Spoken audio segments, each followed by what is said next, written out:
আসসালামু আলাইকুম ওয়া রাহমাতুল্লাহি ওয়া বারাকাতুহু। আবু হুরায়রা রাদিয়াল্লাহু তাআলা আনহু হতে বর্ণিত তিনি বলেন, নবী করিম সাল্লাল্লাহু আলাইহি ওয়াসাল্লাম বলেছেন, মা মিন ইয়াউমিন ইউসবিহুল ইবাদ, যখনই আল্লাহর বান্দাগণ ভোর করে সকালে উঠে মালাকান ইয়ানজিলানে, দুইজন ফেরেশতা প্রত্যেক দিন সকালে আকাশ হতে অবতরণ করেন, নেমে আসেন।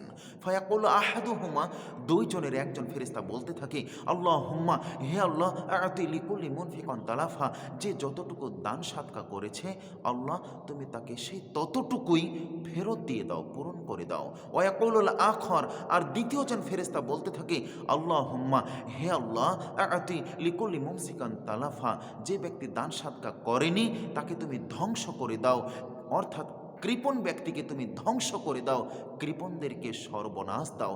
হাদিস বুখারী মুসলিম।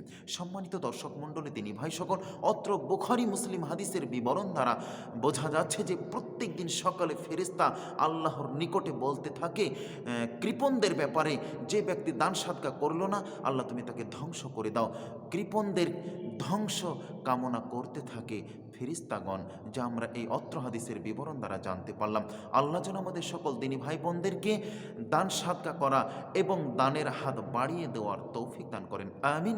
আসসালামু আলাইকুম ওয়া রাহমাতুল্লাহ।